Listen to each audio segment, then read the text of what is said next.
Muy buenas noches, amados hermanos y hermanas, amigos y amigas.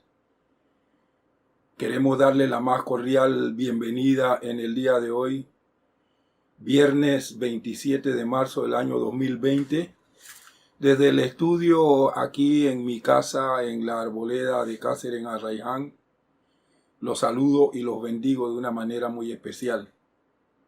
En este año de nuestra plenitud divina, y en el que estamos morando bajo la gloria de nuestro Dios. Gracias por sintonizarnos a través de la web.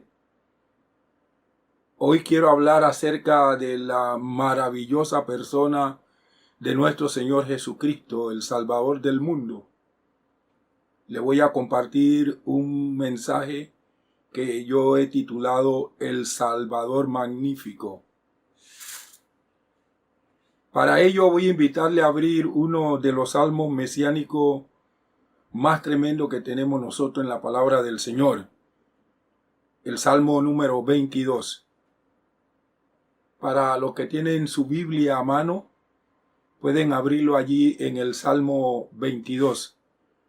Voy a estar leyendo este salmo en la versión Mundo Hispano de Estudio. El Salmo 22 dice de la siguiente manera: Dios mío, ¿por qué me has desamparado? ¿Por qué estás lejos de mi salvación y de las palabras de mi clamor? Dios mío, clamo de día y no responde, clamo de noche y no hay sosiego para mí. Pero tú eres santo, tú que habitas entre las alabanzas de Israel. Nuestros padres esperaron en ti, esperaron y tú lo libraste. Clamaron a ti y fueron librados, confiaron en ti y no fueron defraudados. Pero yo soy un gusano y no un hombre, objeto de la afrenta de los hombres y despreciado del pueblo. Todos los que me ven se burlan de mí, estiran los labios y mueven la cabeza diciendo: en el Señor confió, que Él lo rescate, que lo libre, ya que de Él se agradó. Pero tú eres el que me sacó del vientre, me has hecho estar confiado desde que estaba a los pechos de mi madre. Sobre ti fui echado desde la matriz, desde el vientre de mi madre tú eres mi Dios. No te alejes de mí, porque la angustia está cerca y no hay quien ayude. Muchos toros me han rodeado, fuertes toros de Basán me han cercado. Contra mí abrieron su boca como león voraz y rugiente. Soy derramado como el agua, todos mis huesos se han desarticulado. Mi corazón está como cera y se ha derretido en medio de mis entrañas. Mi vigor se ha secado como un tiesto y mi lengua se ha pegado a mi paladar. Me has puesto en el polvo de la muerte. Los perros me han rodeado. Me ha cercado una pandilla de malhechores y horadaron mis manos y mis pies. Puedo contar todos mis huesos. Ellos me miran y me observan. Reparten entre sí mi vestido y sobre mi ropa echan suerte. Pero tú, oh Señor, no te alejes, fortaleza mía, apresúrate para ayudarme. Libra mi alma de la espada, libra a mi única vida de las garras de los perros. Sálvame de la boca del león y de los cuernos de los toros salvajes. Me has respondido: anunciaré tu nombre a mis hermanos, en medio de la congregación te alabaré.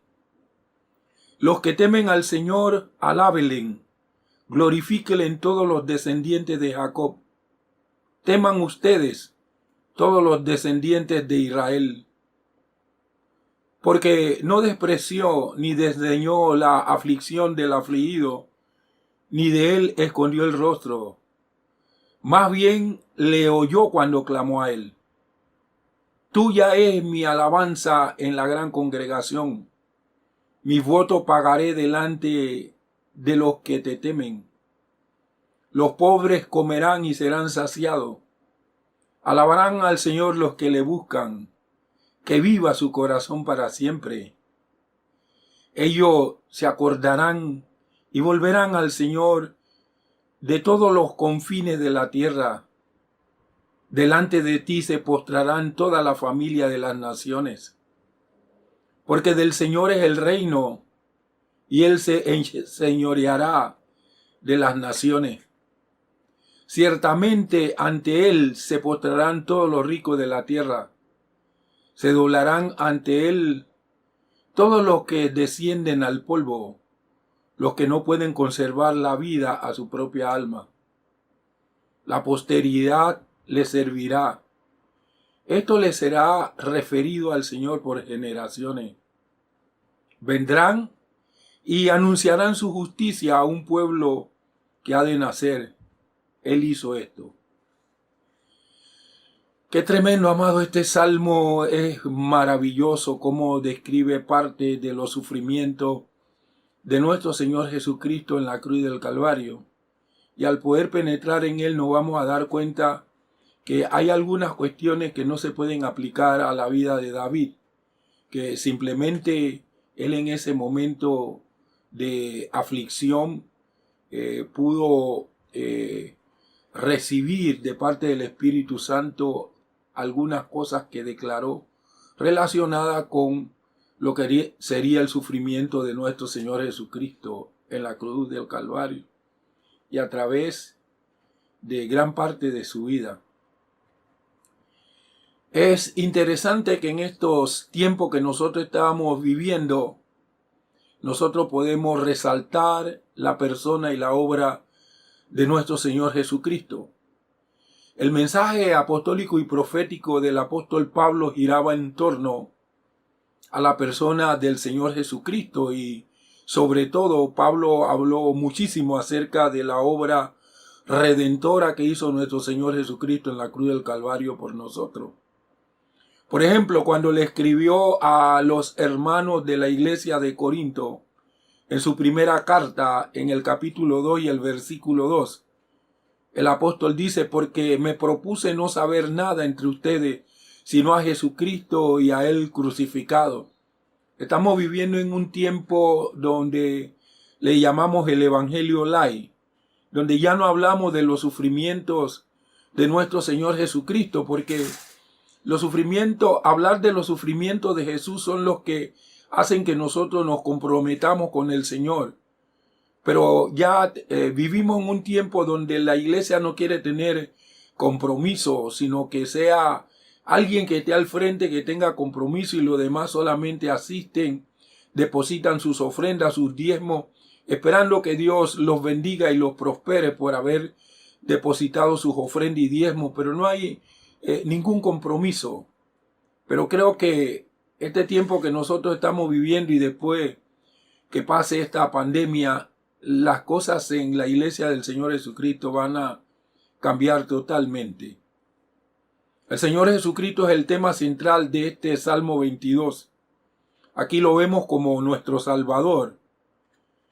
Es lamentable que haya personas que procuran hallar una religión que los lleve al cielo en virtud de la obra realizada por un Salvador, excluyendo toda responsabilidad de su parte. Luego, hay otros que quieren una religión que incluye un Salvador y también un pastor. Quieren disfrutar de los beneficios de la mano rectora y protectora del Señor, pero no quieren asumir las obligaciones personales que le debemos como Señor de nuestras vidas. Por eso quiero que veamos en este día 3 aspectos esenciales que nos muestra este salmo que señala al Señor Jesucristo en su primera venida como el Cordero de Dios, que se entregó a sí mismo como sacrificio por nosotros en la cruz del Calvario. Los 3 aspectos que vamos a ver: el primero, olvidado de Dios; el segundo, muriendo como un criminal; el tercero, una gran salvación. Vamos a ver el primer punto, olvidado de Dios, que se basa todo lo que voy a compartir en los versículos 1 y 2 de este Salmo 22. En realidad, amados hermanos y hermanas, amigos y amigas, no sabemos lo que significan para David las palabras iniciales de este salmo. Ellas constituyen una manifestación de anhelo y no de desesperación. Las palabras no expresan la idea de rebelión ni separación de Dios. Dios es aún mi Dios, dice David en este salmo. Es posible que la construcción hebrea pudiese traducirse de la siguiente manera: ¿por qué me has dejado sin auxilio? O ¿por qué me dejas que sufra tanto tiempo? El resto de estos versículos indica que no recibe respuesta que lo haga cesar en su clamor, sus profundos gritos de angustia, sus profundas quejas. Es obvio, amados hermanos y hermanas, amigos y amigas, que David estaba pasando por una gran prueba, pero en medio de su sufrimiento, al igual que el Mesías venidero, obtuvo la victoria. Nosotros podemos decir que estamos pasando por una gran prueba en la que estamos involucrados directa o indirectamente de esta pandemia. Algunos que le ha tocado vivir la experiencia del COVID-19, otros que en realidad Dios los ha guardado, nos ha guardado y no hemos tenido que pasar por esa angustia de esa enfermedad. Pero todos estamos siendo afectados. Aquí estamos cada uno en nuestros hogares en esta cuarentena. Dios probando nuestra obediencia, nuestra disciplina, porque nosotros tenemos que reconocer que somos totalmente indisciplinados y las medidas se han ido acentuando debido a la poca obediencia nuestra, a la falta de sumisión. Y el arma más poderosa que tiene un creyente para vencer a Satanás o que puede tener una nación para vencer algo como la pandemia es precisamente la sumisión. Veíamos los videos de China, cuando ellos estaban en cuarentena ni siquiera se podían asomar. Nosotros estamos en cuarentena y andamos por allí. Se nos ha dado un poquito de libertad para que nosotros podamos ir al supermercado, a la farmacia, para tener las cuestiones básicas necesarias, porque hay países que ni siquiera eso, como cuando vivieron allá en China esta experiencia. Pero nosotros entonces, como somos indisciplinados, queremos andar por todas partes visitando, no queremos utilizar un poquitito de ese tiempo que se nos da, sino que lo queremos utilizar totalmente, haciendo cosas que están fuera de lo que se ha establecido en el decreto.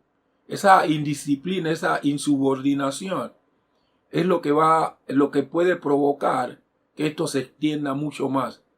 Por el contrario, si nosotros somos obedientes, disciplinados, subordinados, entonces nosotros rápidamente el Señor nos dará la victoria sobre esta pandemia.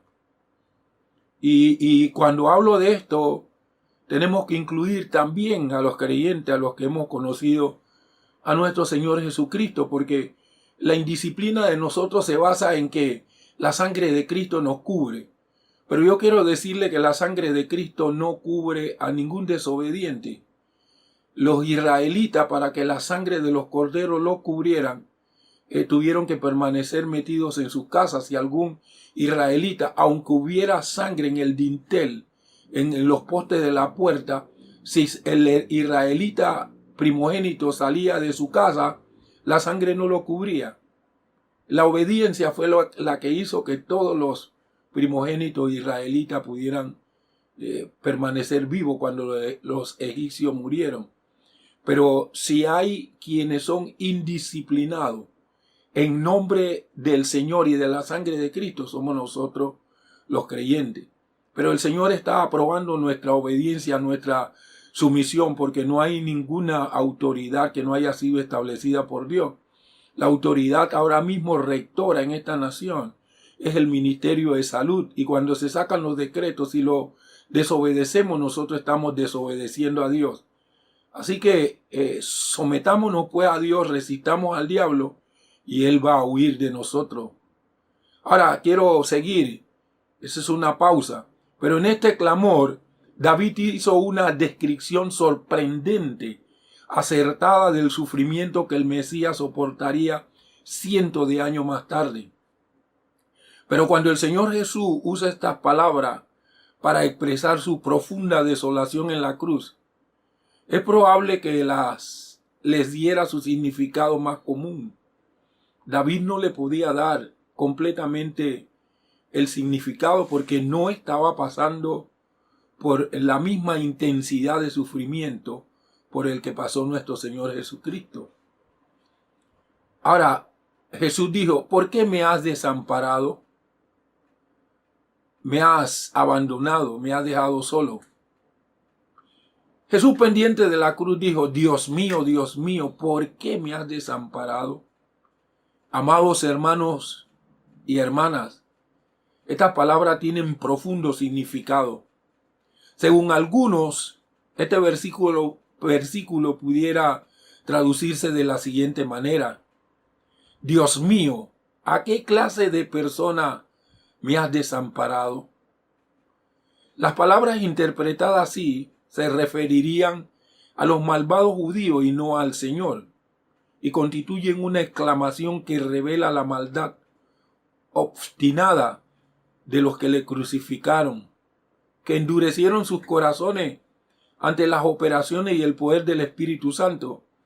A través del Señor Jesucristo, Dios le dio muchas señales, le dio maravillas y milagros a Israel con milagros totalmente exclusivos que no fueron hechos por otros, para que ellos pudieran conocer al Mesías, pero ellos se endurecieron en su corazón. Y ahora más adelante le comparto qué es lo que ellos los endureció. En la cruz, el Señor Jesús siguió siendo verdaderamente Dios y verdaderamente hombre. No sabemos de qué manera el Padre lo hizo sentir así, pero sí sabemos que en la cruz Jesús se convirtió en pecado por nosotros, llevando sobre sí nuestros pecados, como lo afirmó el apóstol Pablo en la segunda carta que le envió a nuestros hermanos de Corinto, en el capítulo número 5, el versículo 21. Pablo dice, al que no conoció pecado, por nosotros Dios lo hizo pecado, para que nosotros fuéramos hechos justicia de Dios en él. El profeta Isaías había hablado acerca de el sufrimiento de nuestro Señor Jesucristo. En el capítulo 53 de su libro, en los versos 5 y 6, el profeta Isaías dice, pero él fue herido por nuestras transgresiones, molido por nuestros pecados. El castigo que nos trajo paz fue sobre él, y por sus heridas fuimos sanados. Todos nosotros nos descarriamos como ovejas, cada cual se apartó por su camino, pero el Señor cargó en él el pecado de todos nosotros. Ahora, cuando Jesús estaba allí en la cruz del Calvario en semejante sufrimiento, la Biblia nos relata que hubo 3 horas de oscuridad. Y esas horas de oscuridad precedieron a su clamor. Eso significa que ahí estaba la maldición y la ira de Dios sobre el pecado, como nos lo afirma el apóstol Pablo en Gálatas, el capítulo 3, los versos 13 y 14, que dice de la siguiente manera, Cristo nos redimió de la maldición de la ley al hacerse maldición por nosotros, porque está escrito, maldito todo el que es colgado en un madero, para que la bendición de Abraham llegara por Cristo Jesús a los gentiles, a fin de que recibamos la promesa del Espíritu Santo por medio de la fe. Ahora noten lo que la palabra del Señor registra en Deuteronomio, el capítulo 21, los versos 22 y 23. Si un hombre ha cometido pecado que merece la muerte, por lo cual se le ha dado la muerte y lo has colgado de un árbol, no quedará su cuerpo en el árbol durante la noche. Sin falta le dará sepultura el mismo día, porque el ahorcado es una maldición de Dios. Así no contaminarás la tierra que el Señor tu Dios te da como heredad. La muerte significa, como dice la palabra de Dios, separación, y es la paga del pecado. Así dice el apóstol Pablo en Romanos 6:23, porque la paga del pecado es la muerte. De alguna manera, incomprensible para nosotros, el Señor Jesucristo experimentó la muerte para todo ser humano, como dice Hebreo capítulo 2, versículo 9. Sin embargo, vemos a Jesús, quien por poco tiempo fue hecho menor que los ángeles, coronado de gloria y honra por el padecimiento de la muerte, para que por la gracia de Dios gustase la muerte por todos. Quizás por este breve periodo, amados hermanos y hermanas, experimentaba el Señor Jesucristo terrible angustia, no solo de la muerte física, del sufrimiento allí, de la muerte física que iba a tener, sino angustia de la muerte segunda también. Las terribles tinieblas de afuera que provocarán el lloro y el crujir de dientes a todos aquellos que le rechacen. Como dice la palabra de Dios en Mateo 8:12, pero los hijos del reino serán echados a las tinieblas de afuera. Allí habrá llanto y crujir de dientes. En Mateo 13:42 también la palabra del Señor dice, y los echarán en el horno de fuego. Allí habrá llanto y crujir de dientes. Pero nuestro Señor Jesucristo hizo toda esta obra en la cruz del Calvario a fin de que nosotros podamos vivir.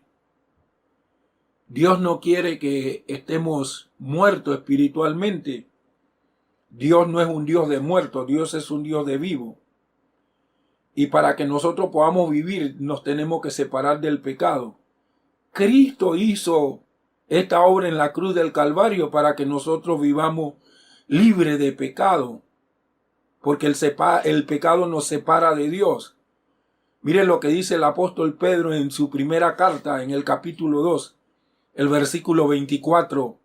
Él mismo llevó nuestros pecados en su cuerpo sobre el madero, a fin de que nosotros, habiendo muerto para los pecados, debemos estar muertos al pecado, no muertos por estar separados de Dios a causa del pecado, sino que debemos estar muertos al pecado. ¿Para qué? Para que podamos vivir a la justicia. Y sigue diciendo Pedro, por sus heridas ustedes han sido sanados. Todo el sufrimiento de Jesús fue para que nosotros podamos vivir vidas libres de pecado, que se pueda cumplir el propósito original de Dios en nuestra vida. Fuimos creados para reflejar la imagen del Dios invisible aquí en la tierra. Y el Dios invisible al que nosotros seguimos es un Dios 3 veces santo. Por eso Cristo murió en la cruz del Calvario por ti, para que tú te alejes del pecado, para que tú puedas vivir en una novedad de vida, totalmente en una nueva creación. Su clamor a sí mismo constituyó la respuesta dada a los sacerdotes y ancianos que se burlaban. Mire lo que nos registra Mateo en su evangelio, en el capítulo 27, verso del 41 al 43, cómo se cumplió todo lo que estaba escrito en el Salmo 22. Mateo dice, de igual manera, aún los principales sacerdotes junto con los escribas y los ancianos se burlaban de él y decían, a otro salvó, a sí mismo no se puede salvar. ¿Es rey de Israel? Que descienda ahora de la cruz y creeremos en él. Ahora, todo este grupo, los sacerdotes, los escribas, los ancianos de Israel, Afirmaban que una persona abandonada de Dios a tales sufrimientos no podía ser un buen hombre, y menos aún el rey de Israel. No estaban conscientes de que aquel que había sido aparentemente olvidado fue finalmente reivindicado, rescatado de la muerte y exaltado en medio de sus hermanos, como lo revela la última parte del Salmo 22. Esto es tremendo, porque Dios el Padre, para dar testimonio de su Hijo, lo resucitó. ¿Y qué tuvieron que hacer los sacerdotes, los escribas y los ancianos de Israel? Pagarle a los soldados romanos para que mintieran y dijeran que el cuerpo de Jesús se lo habían robado, cuando en realidad los soldados le habían informado que el Señor Jesucristo había resucitado de entre los muertos. Aún dando Dios testimonio después de haber resucitado a Jesús, toda esa multitud de líderes de Israel siguieron con su dureza de corazón, transgrediendo la ley de Dios, mintiendo, asociándose, como dice la legislación nuestra, para delinquir. Quiero ir al segundo punto: muriendo como un criminal. No solamente aparentaba como que hubiera sido olvidado de Dios, sino que murió como un criminal. Y esta parte la desarrollo en base a los versículos del 3 al 18. Estos versículos van más allá de lo que se podría aplicar a David. Mediante la mirada profética, David ve detalles que se cumplieron solamente en Cristo. Precede a la crucifixión una larga historia, según la cual un Dios santo habitaba entre las alabanzas de su pueblo. Habían depositado en él su confianza y él los había libertado. Pero el Señor Jesús no podía ser libertado de la muerte en la cruz del Calvario. Él vino para salvarnos a nosotros, la humanidad, salvarnos de nuestro pecado y de la condenación eterna. Así que era necesario que él muriera allí en la cruz del Calvario.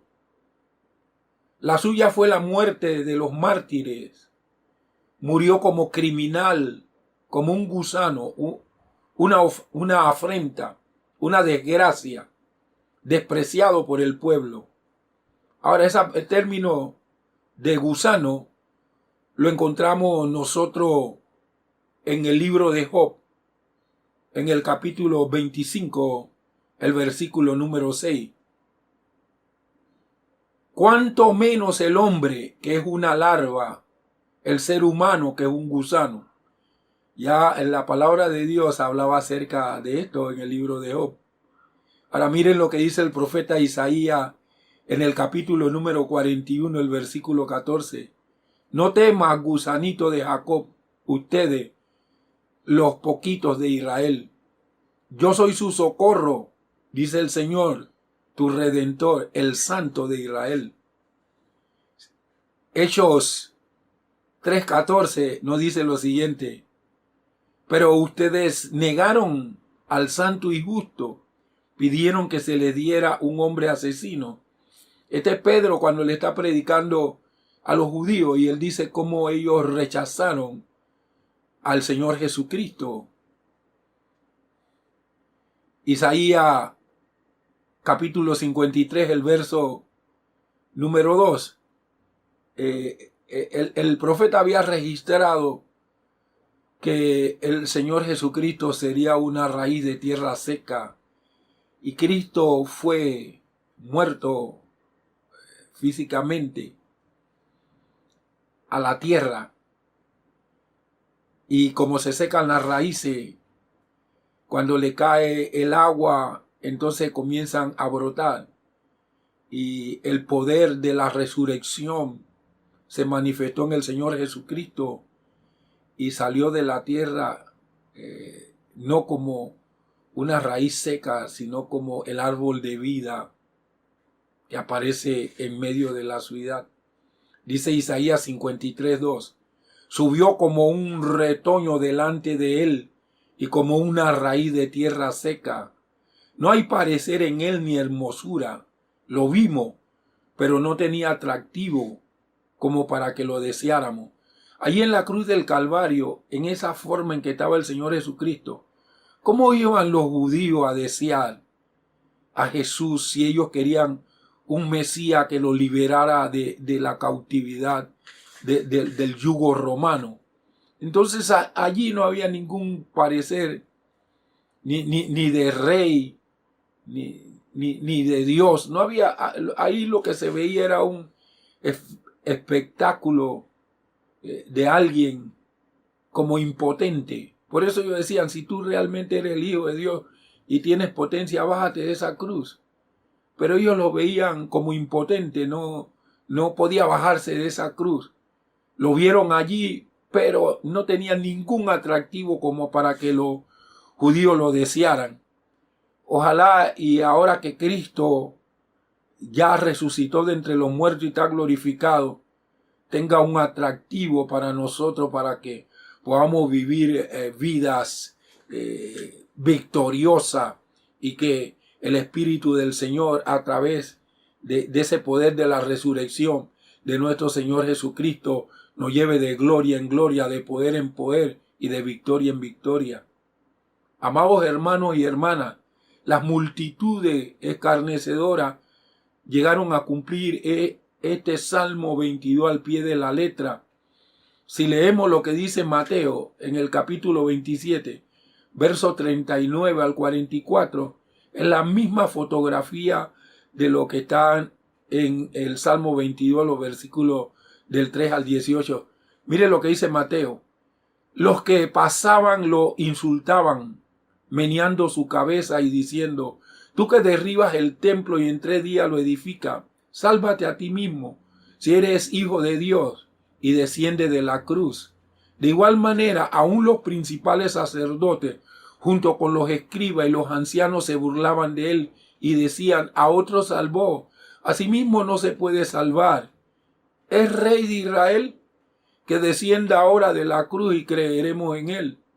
Ha confiado en Dios, que lo libre ahora si lo quiere, porque dijo: soy hijo de Dios. También los ladrones que estaban crucificados con él lo injuriaban de la misma manera. Ahora aparece algo tremendo aquí. Los judíos estaban totalmente enojados con el Señor Jesucristo porque se decía de él que era el Mesías. Estaban enojados también porque él declaró que era el Hijo de Dios.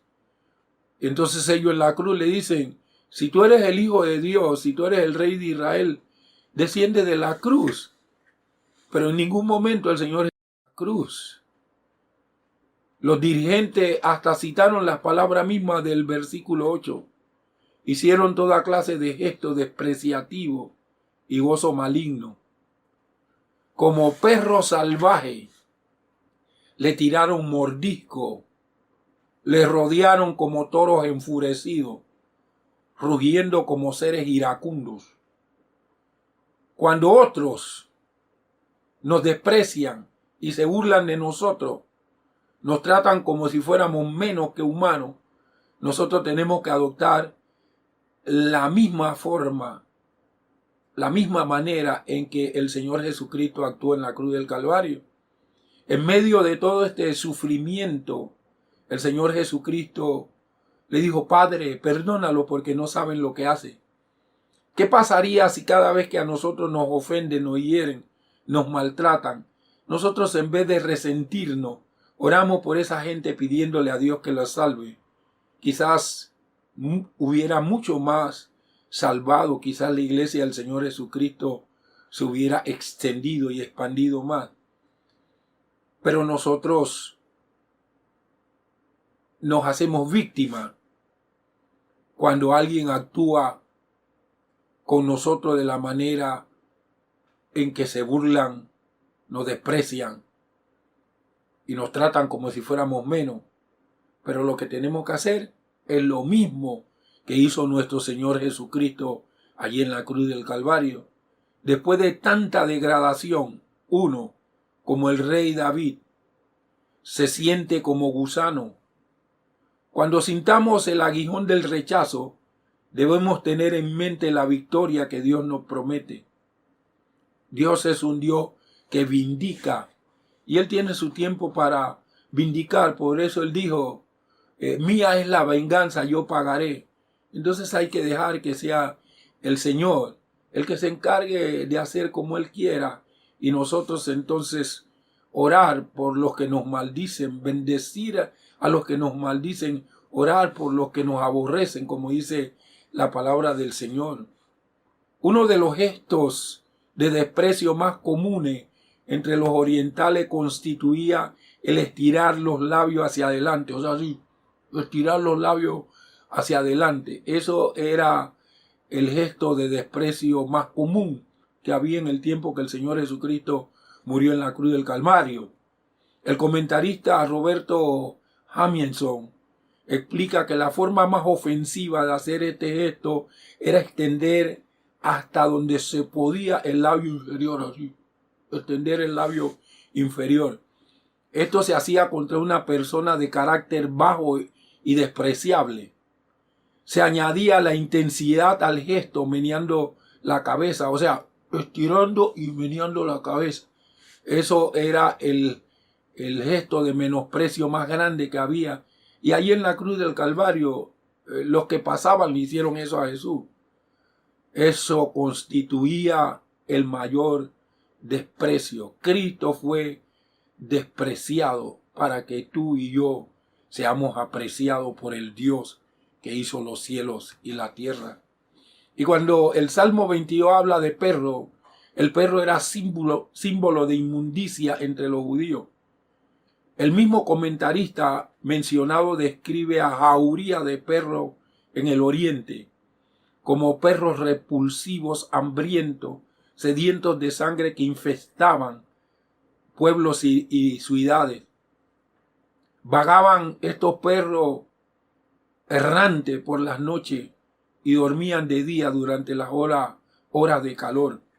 Y añade este escritor, esta jauría de perros feroces, siempre lista para atacar al indefenso pasajero, nos proporcionan una vívida imagen del populacho furioso que clamaba por la muerte de Jesús. En la época de David los criminales eran lapidados, pero los versículos del 14 al 18 nos proporcionan un cuadro que puede aplicarse solamente a la crucifixión. No tiraban piedra, lo observaban mientras el Señor Jesucristo estaba colgado en la cruz del Calvario. La multitud lo miraban y observaban, se regocijaban con maligna delicia al verlo sufrir, mientras los impasibles soldados romanos se repartían su ropa. Ahora, amados hermanos y hermanas, robarle a una persona todo, aun su ropa, dejándolo desnudo y desamparado, es un gran insulto a la dignidad humana. Jesús el Mesías sufría esta experiencia humillante en la cruz del Calvario. Como dice Mateo 27:35, después de crucificarlo, repartieron sus vestidos echando suerte. La ropa interior del Señor Jesucristo, los soldados romanos la partieron en 4 pedazos y se repartieron un pedazo cada uno. Y la túnica del Señor Jesús echaron suerte y uno de los soldados se la ganó. Y el Señor Jesús en la cruz quedó totalmente desnudo. Estaba llevando la vergüenza tuya y la mía. Ahora, la mayoría de nosotros nunca conoceremos la vergüenza y el sufrimiento de quedarse sin dinero y desnudo en un lugar público, como le sucedió a muchos de los judíos durante la Segunda Guerra Mundial, o a los desamparados que hoy viven en las calles de nuestra ciudad, que andan por allí sin ningunos recursos, hasta sin ropa por allí, sin ninguna dignidad. Sin embargo, cualquiera de nosotros se sentiría desnudo si algún pecado nuestro, ya sea secreto o no, es descubierto. ¿Saben, amados hermanos? La vergüenza más grande que pasamos nosotros es esa, porque nosotros, nuestra culpa, nuestros pecados fueron pagados por el Señor Jesucristo para que nosotros podamos vivir en novedad de vida, libres de pecado.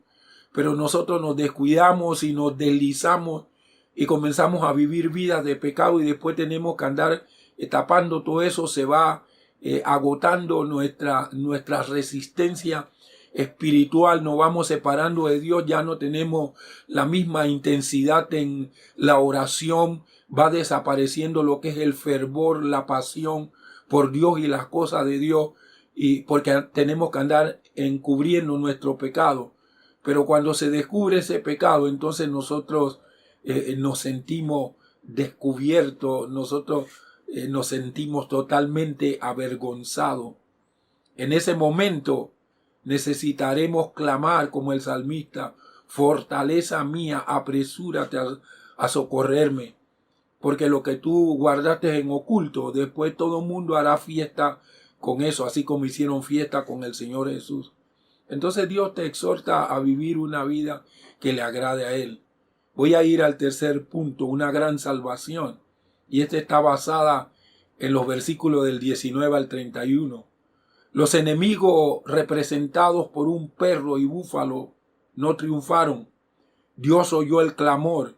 Un Cristo resucitado pudo declarar el nombre, o sea, el carácter de Dios a sus hermanos de Israel. Como resultado de ello, los fines de la tierra recordarán.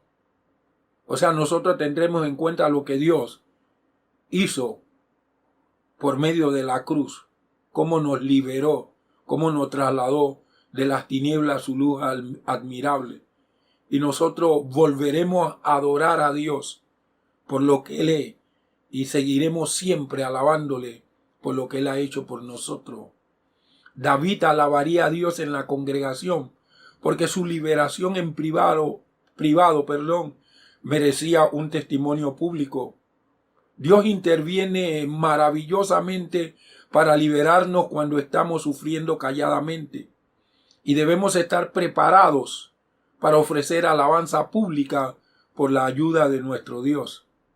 Las generaciones del mañana dependen de nuestra fidelidad presente.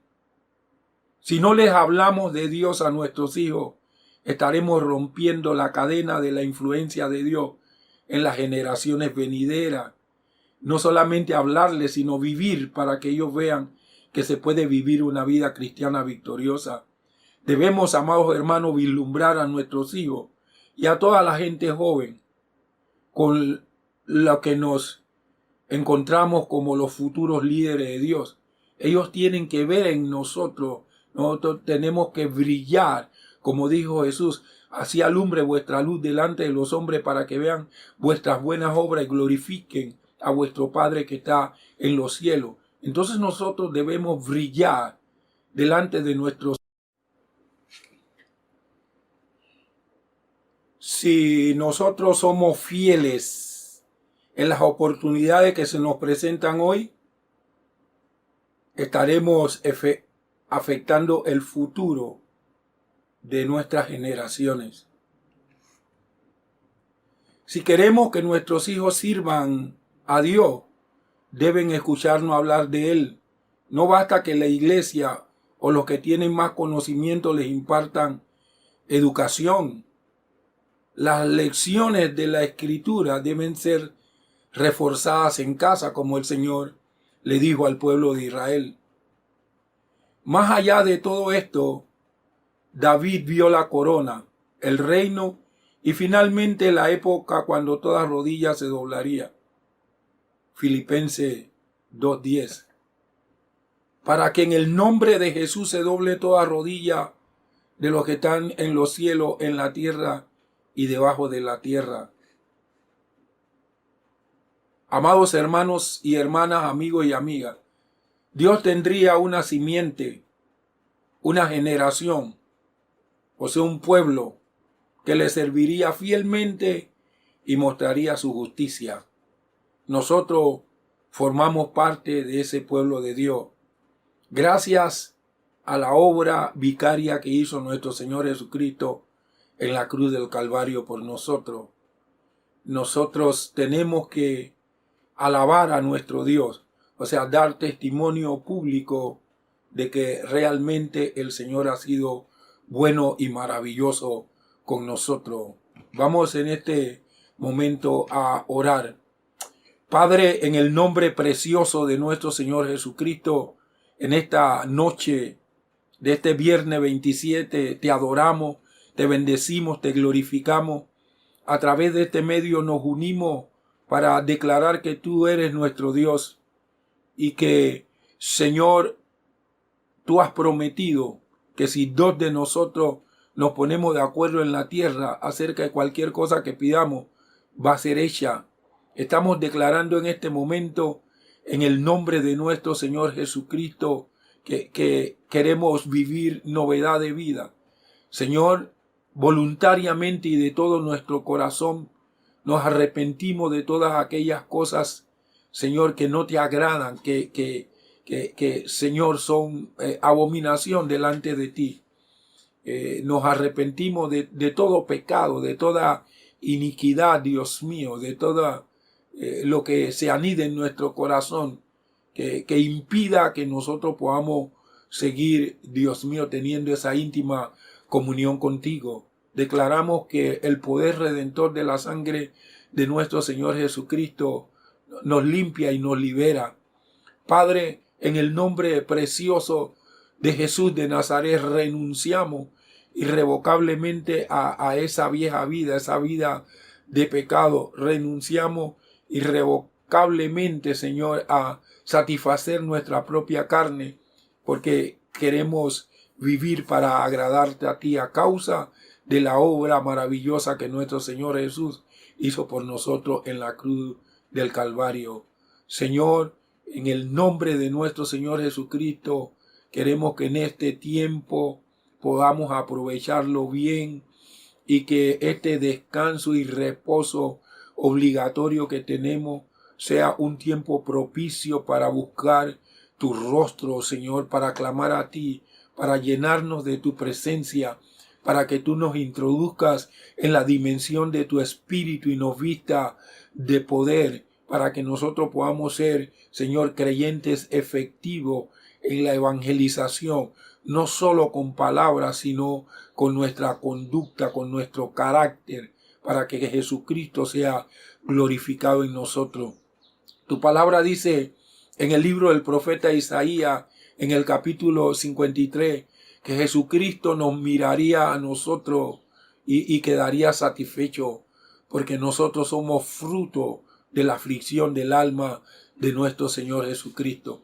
Gracias por toda esa obra maravillosa que Cristo Jesús hizo por nosotros allí en la cruz del Calvario. Esa obra es la que nos libera, Señor, de la esclavitud del pecado.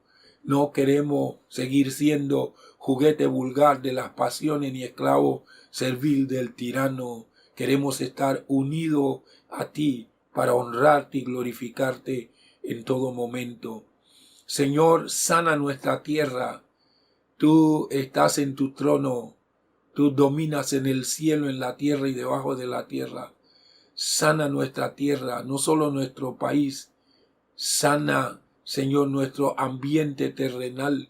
Que tu dimensión celestial toque el ambiente terrenal nuestro para que sea deshecho, Señor, el coronavirus.